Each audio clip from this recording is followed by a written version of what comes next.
2024 ലോക്സഭാ തെരഞ്ഞെടുപ്പിന് പിന്നാലെ തന്നെ കോൺഗ്രസ് വലിയ പ്രതീക്ഷയിലായിരുന്നു. തങ്ങൾക്ക് അധികാരത്തിൽ വരാനുള്ള എല്ലാ സാധ്യതയും കോൺഗ്രസ് കണ്ടു.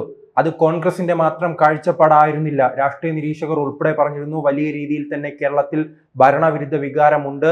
അപ്പോൾ വരുന്ന തെരഞ്ഞെടുപ്പിൽ 100-ലധികം സീറ്റുകളുമായി കോൺഗ്രസ് അധികാരത്തിൽ വരുമെന്ന് പറഞ്ഞതിന് പിന്നാലെ തന്നെ തമ്മിലടി ആരംഭിച്ചു. മുഖ്യമന്ത്രി സ്ഥാനവുമായി ബന്ധപ്പെട്ട് വലിയ രീതിയിലുള്ള തമ്മിലടിയാണ് ഉണ്ടായത്. രമേശ് ചെന്നിത്തലയും അതോടൊപ്പം തന്നെ VD സതീശനുമെല്ലാം മുഖ്യമന്ത്രി കസേര ആഗ്രഹിച്ച് തമ്മിലടിച്ചു.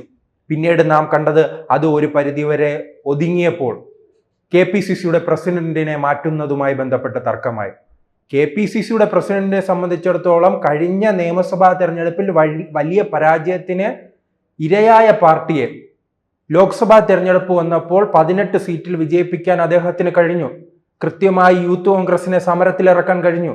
യൂത്ത് കോൺഗ്രസുമായി ബന്ധപ്പെട്ട അദ്ദേഹത്തിന്റെ പ്രസ്താവനകൾ തന്നെ ഉണ്ടല്ലോ. ആ പ്രസ്താവനകളിലൂടെ തന്നെ ആവേശം ഉൾക്കൊണ്ട് യുവാക്കൾ തെരുവിലിറങ്ങി. യുവാക്കൾക്ക് പൂർണ്ണമായ പിന്തുണ പലതവണ പറഞ്ഞു അദ്ദേഹം. CPM-കാർ അടിക്കുകയാണെങ്കിൽ തിരിച്ചടിക്കുമെന്ന പ്രസ്താവനകൾ ഉണ്ടായി. അങ്ങനെ യൂത്ത് കോൺഗ്രസിന്റെ പ്രവർത്തകർ രംഗത്തിറങ്ങി. പക്ഷെ അദ്ദേഹത്തെ മാറ്റി. അദ്ദേഹത്തിന് ആരോഗ്യ പ്രശ്നമുണ്ടെന്ന് ചൂണ്ടിക്കാട്ടി KPCC പ്രസിഡന്റ് സ്ഥാനം അദ്ദേഹത്തെ മാറ്റിയ ശേഷം സംഭവിച്ചതോ ഏതോ ഒരു MLA സണ്ണി ജോസഫ് ഇപ്പോൾ ഉണ്ടോ? അദ്ദേഹം ഇപ്പോൾ KPCCയുടെ പ്രസിഡന്റ് ആണോ അതോ ഇനി കർണാടക പ്രദേശ് കോൺഗ്രസ് ഉണ്ടല്ലോ ആ KPCCയുടെ പ്രസിഡന്റ് ആണോ എന്നറിയില്ല. പാർട്ടി പ്രവർത്തനങ്ങൾ, തെരുവിൽ സമരങ്ങളിൽ അദ്ദേഹത്തെ കാണുന്നില്ല. പ്രസ്താവനകളില്ല, വാർത്താ സമ്മേളനങ്ങളില്ല. ഏതെങ്കിലും മാധ്യമ പ്രവർത്തകർ 2 മൈക്ക് കൊണ്ട് വയ്ക്കുമ്പോൾ എന്തെങ്കിലും വിളിച്ചു പറയാം, അദ്ദേഹത്തിന്റെ വഴിക്ക് പോകും.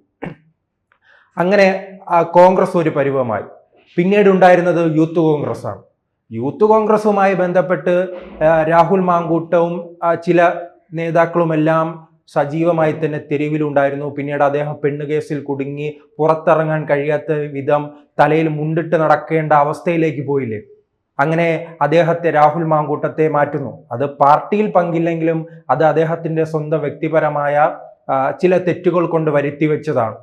പക്ഷെ അങ്ങനെ ഒരു പ്രതിസന്ധി വന്നപ്പോൾ അതിനെ തരണം ചെയ്യാൻ വേണ്ടി രാഹുൽ മാങ്കൂട്ടത്തിനോട് അത്രയും ജനകീയമായ സമരങ്ങളിൽ മുന്നിൽ നിന്ന് പ്രവർത്തകർക്ക് ആവേശം നൽകുന്ന ഒരു നേതാവിനെ ആയിരുന്നു യൂത്ത് കോൺഗ്രസ് പ്രസിഡന്റായി പ്രതിഷ്ഠിക്കേണ്ടത്. പക്ഷേ പ്രതിഷ്ഠിച്ചതോ ഏതോ ഒരു ജിനീഷോ. അദ്ദേഹത്തെ ആദ്യമായാണ് കേരളത്തിലെ പലരും കേൾക്കുന്നത്. പണ്ട് മുരളീധരൻ പറഞ്ഞിരുന്നു, മുരളീധരൻ പറഞ്ഞു KPCCയുടെ പ്രസിഡന്റായി വരുമ്പോൾ അദ്ദേഹത്തിന്റെ ഫോട്ടോ കണ്ടാൽ 2 പേർ തിരിച്ചറിയണം എന്ന രീതിയിലുള്ള ഏതെങ്കിലും വ്യക്തിയെ ഇതിന്റെ പ്രസിഡന്റ് ആക്കണമെന്ന്. ഈ അബിൻ വർക്കി അറിയുന്നതിന്റെ പകുതി ആൾക്കാർക്ക് പോലും ഈ ജിനീഷിനെ അറിയില്ല. അദ്ദേഹത്തിന്റെ പേര് തന്നെ ശരിയാണോ എന്ന് അറിയില്ല.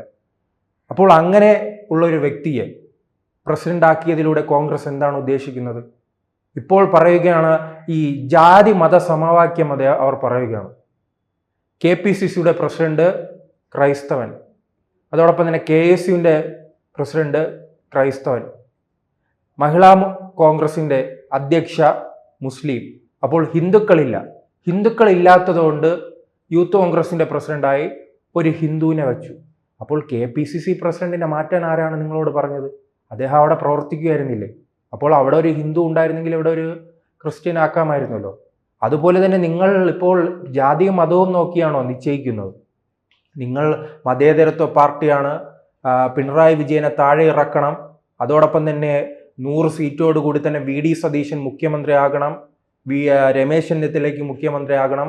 അത്തരം നേതാക്കൾ മുഖ്യമന്ത്രി മാറാനിരിക്കുന്ന പാർട്ടിയാണോ ജാതിയും മതവും നോക്കി ഈ ചുമതലകൾ നിശ്ചയിക്കുന്നത്? അല്ലാതെ പ്രവർത്തന പരിചയമല്ലേ?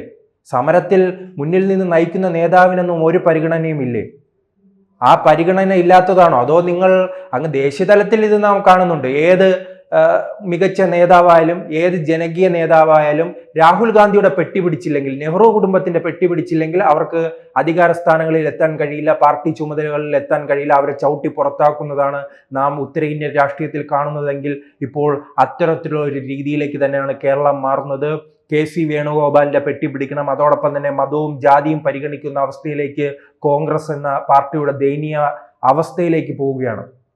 അബിൻ വർക്കിയെ കുറിച്ച് നമുക്കറിയാം. കഴിഞ്ഞ യൂത്ത് കോൺഗ്രസിന്റെ തിരഞ്ഞെടുപ്പിൽ പ്രധാനപ്പെട്ട മത്സരം ഉണ്ടായിരിക്കുന്നത് രാഹുൽ മാങ്കൂട്ടവും അബിൻ വർക്കിയും തമ്മിലാണ്. രാഹുൽ മാങ്കൂട്ടത്തിന്റെ വിജയം നമുക്കറിയാം.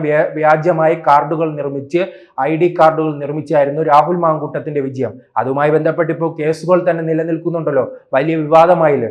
പക്ഷെ അങ്ങനത്തെ ആരോപണങ്ങൾ, അഴിമതി ആരോപണമില്ല, അതോടൊപ്പം തന്നെ ഗ്രൂപ്പ് കളിക്കുന്ന ആരോപണമില്ല, ഈ രാഹുൽ മാങ്കൂട്ടത്തിനെ പോലെ പെണ്ണ് കേസുകളില്ല. അങ്ങനെ ഇല്ലാത്ത ജനകീയമായ ഒരു നേതാവിനെയാണ് ഇപ്പോൾ വെട്ടി ഒതുക്കിയിരിക്കുന്നത്. ഇതിലൂടെ നിങ്ങൾ എന്ത് സന്ദേശമാണ് നിങ്ങളുടെ പാർട്ടി പ്രവർത്തകർക്ക് നൽകുന്നത്? അതോടൊപ്പം തന്നെ കേരളത്തിലെ ജനങ്ങൾക്ക് മുന്നിൽ വയ്ക്കുന്നത്? ജാതിയും മതവും നോക്കി മാത്രമേ ഞങ്ങൾ നേതാക്കളെ തിരഞ്ഞെടുക്കുകയുള്ളൂ.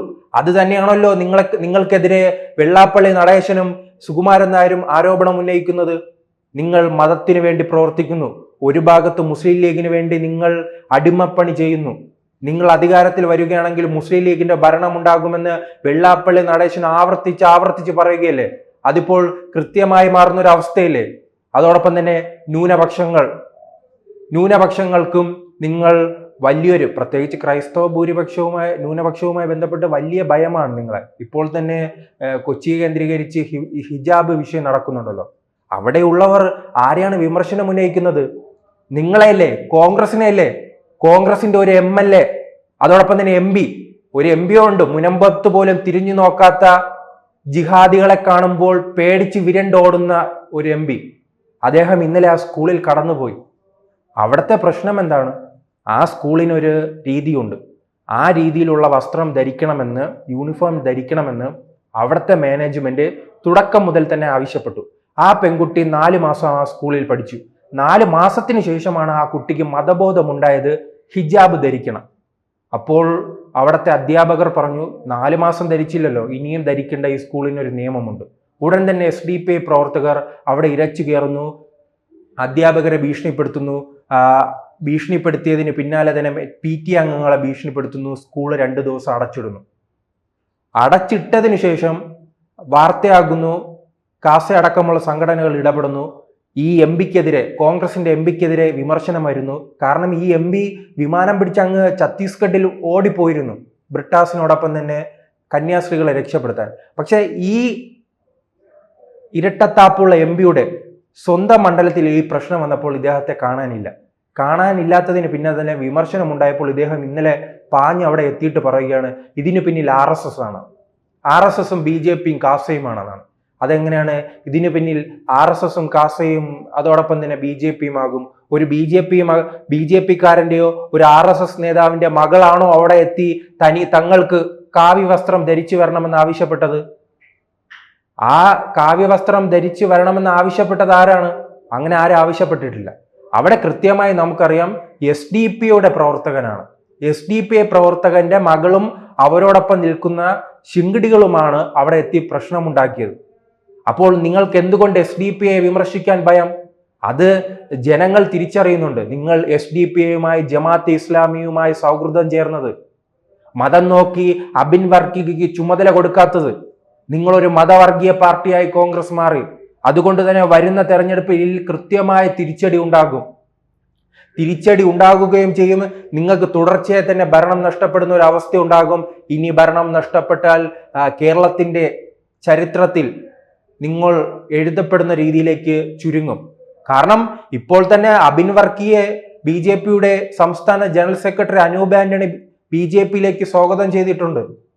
മികച്ച നേതാക്കൾ തങ്ങളുടെ പാളയത്തുണ്ട്. അത് കോൺഗ്രസിൽ നിന്ന് വന്നവരാണ്. അദ്ദേഹം ചൂണ്ടിക്കാട്ടുന്നുണ്ടല്ലോ, അനിൽ ആന്റണി അടക്കമുള്ള, പത്മജ വേണുഗോപാൽ അടക്കമുള്ള പല പ്രമുഖ നേതാക്കളെ, ഷോൺ ജോർജ് അടക്കമുള്ള പല നേതാക്കളെയും മറ്റു പാർട്ടികളിൽ നിന്ന് എത്തിച്ച് ഇന്ന് അവരെല്ലാം പ്രധാന ചുമതലകളിൽ ഇരിക്കുകയല്ലേ.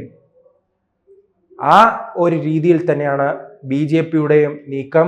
അബിൻ വർക്കി അടക്കമുള്ള കഴിവുള്ള നേതാക്കളെ തങ്ങളുടെ പാളയത്തിൽ എത്തിക്കും. അങ്ങനെ എത്തിക്കുകയാണെങ്കിൽ വരുന്ന നിയമസഭാ തെരഞ്ഞെടുപ്പും തോൽക്കുന്നതോടുകൂടി തന്നെ കോൺഗ്രസിന്റെ ചീട്ട് കീറാനുള്ള സാധ്യതയാണ് കാണുന്നത്. ഇങ്ങനെ പോവുകയാണെങ്കിൽ നഷ്ടം സംഭവിക്കാൻ പോകുന്നത് കോൺഗ്രസിനാണ്. യുവ നേതാക്കളെ വെട്ടിയൊതുക്കുക, അത് ദേശീയ തലത്തിലായാലും കേരളത്തിലായാലും കഴിവുള്ള നേതാക്കളെ വളർത്തില്ല. സമരത്തിൽ മുന്നിൽ നിൽക്കുന്ന, അടിവാങ്ങുന്ന, കൃത്യമായി സമരം വിളിക്കുന്ന നേതാക്കളെ ഒഴിവാക്കി പെട്ടിപിടിക്കുന്നവർക്ക് മാത്രം പ്രാധാന്യം നൽകുക. ഇപ്പോഴുള്ള യൂത്ത് കോൺഗ്രസിന്റെ നേതാവ് നല്ല പെട്ടിപിടുത്തക്കാരനാണ്. അതുകൊണ്ടല്ലേ ഇദ്ദേഹത്തെ ജനങ്ങൾ അറിയാത്ത ഒരു വ്യക്തിയെ പിടിച്ച് പ്രസിഡന്റ് ആക്കി വെച്ചിരിക്കുന്നത്. എന്തായാലും വലിയ തിരിച്ചടി തന്നെയായിരിക്കും വരും ദിവസങ്ങളിൽ കോൺഗ്രസിന് ഏറ്റുവാങ്ങാൻ പോവുക. കൂടുതൽ വാർത്തകളും വിശേഷങ്ങളും നിങ്ങളിലേക്ക് എത്താൻ ABC മലയാളം സബ്സ്ക്രൈബ് ചെയ്യുക, ബെൽ ബട്ടണും അമർത്തുക.